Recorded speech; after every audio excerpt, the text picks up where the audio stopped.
Now, we all know Worst Hard Rock Player is the pinnacle when it comes to weird, awkward flow aim control, and just ult in general. But what a good bit of people don't know is that he's really good at DT. Now, when you think of Worst Hard Rock Player, you most likely don't think of him being a DT player for the most part, but with his recent scores lately, I would beg to differ. So as of recent, Worst Hard Rock Player has been grinding and farming. Now, when you think of Worst Hard Rock Player farming, you might not think of actual farming, maybe farming an awkward aim control map, or going for the first FC on a map that should not be done by humans. But as of late, he has been actually farming and climbing the ranks really well. And Worst Hard Rock Player is slowly turning into the best DT player, because he has been farming some really impressive DT aim maps, because as of late, DT aim has pretty much turned into the new meta ever since the new rework came out with CSR. And let me give you a perspective of how much he has farmed recently. Just over 2 days ago, he was rank 41 in the world, and now he is sitting at rank 21.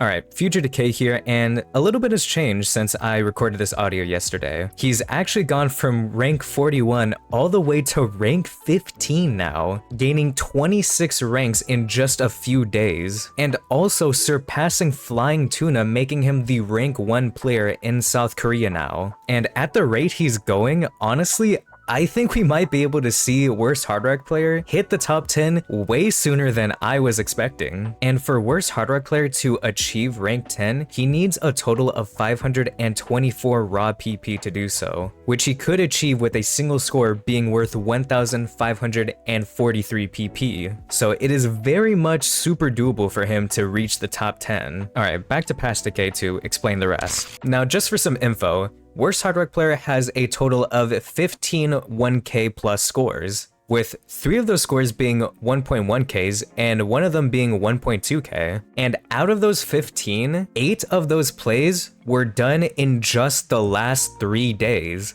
Those plays being Metal Crusher with Hidden Nightcore for 1011 PP, Noise English version with Hidden Nightcore for 1024 PP, Song That Might Play When You Fight Sands with Hidden Double Time for 1037 PP, Choo Choo Lovely Moony Moony with Hidden Nightcore for 1790 PP, I Love You by Panda Eyes with Nightcore for 1106 PP, Brazil Fiery's Extreme with Hidden Double Time for 1182 PP, Bike Chase Plasma's Extra with Hidden Double Time for 1196, that score being an SS, which would be number 1 if Emmerich didn't already have a 3-mod FC on it. And for the final score being Song That Might Play When You Fight Sands top diff with Hidden Double Time worth 1231 PP being his new top play, all those scores being set in just the last 3 days.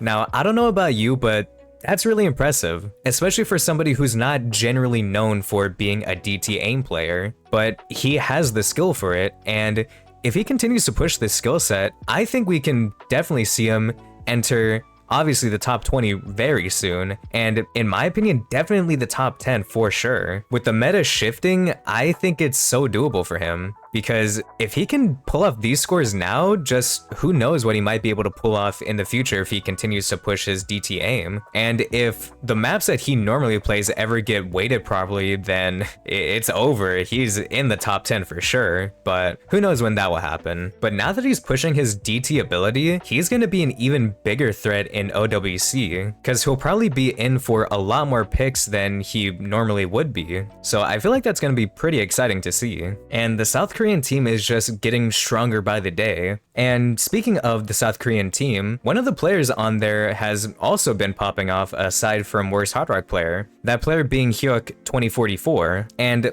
let me just tell you about him if you happen to not know who he is. Hyeok 2044 is probably one of the best aim players that the South Korean team has, and probably just in general for South Korea, setting literal first FCs on maps that nobody thought would be done anytime soon. Maps such as the loved Flower Dance, the Nightcore AR-10 version that is, with only 4 100s getting the first ever FC.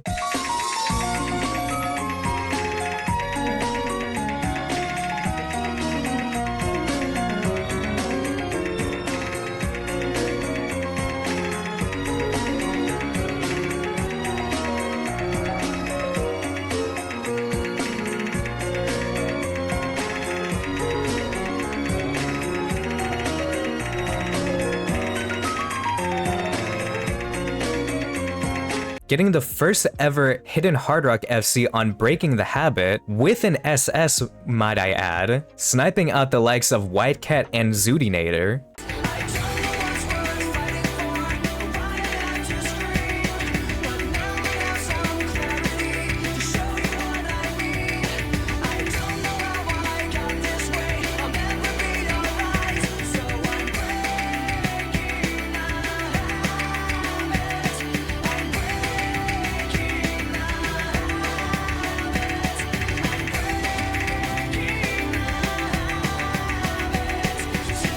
The first ever FC on Sakura no Ura sped up version top diff with 4100s, while also being the first modded FC since he FC'd it with hidden.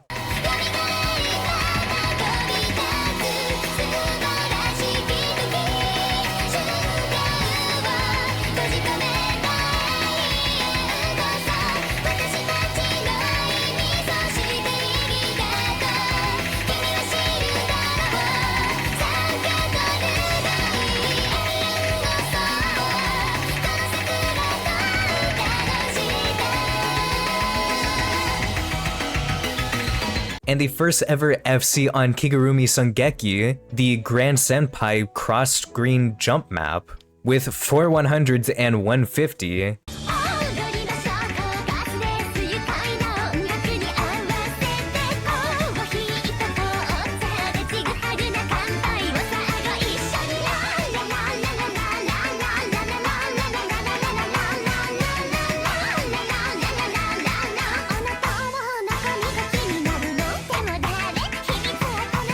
Now, if you're not convinced that this guy is one of the best aim players, then I don't know what else to show you to convince you, other than the score that I'm about to say, because he just got the first FC on a map that I honestly completely forgot about, but was super popular back in 2020, being grinded by the likes of Vaxei and White Cat, that map being Alter, you know, the foot map. And yes, he got the first ever FC on it just yesterday, near SSing it, might I add, with 2 100s. And I completely forgot about this map, and honestly, I didn't think anybody would be FCing this anytime soon, but here we are, and honestly, this is kind of insane, because in my opinion, this score is way overdue for an FC, but this score is just crazy.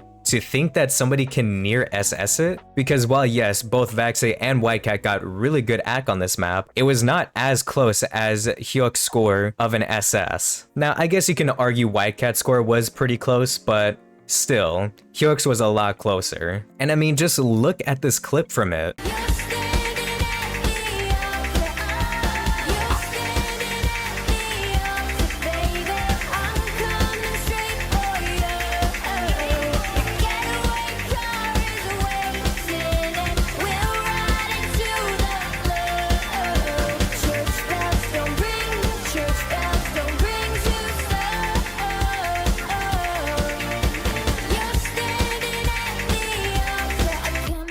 Like, those jumps are still so insane to this day, and that's probably why nobody's FC'd it still, because of that ending. And the crazy part about this map is, if it was ranked, that would be a Nomad 1K on a pure aim map, and in this economy, that's pretty impressive, to set a Nomad 1K PP score. We haven't seen that in so long. So both of these South Korean players are going off in their own respective areas, and I'm really excited to see what the South Korean team can bring to OWC this year. So if you guys are excited for that as well, then let me know down the comments below. Which team are you rooting for this year? And do you think the South Korean team can have a chance at winning OWC this year? Let me know. But that's pretty much all I wanted to talk about in this video, so thank you so much for watching this video. If you made it all the way to the end, I really appreciate it. And if you enjoyed this video and enjoy my content, then please consider leaving a like and a sub, because I would like to hit 1K subs by the end of the year, and we are getting insanely close to it because of all the support recently on my latest videos. So thank you guys so much. I really do appreciate it. Thank you so much for watching and enjoying. I will see you guys in the next video. Hope you guys have a good one, and peace out.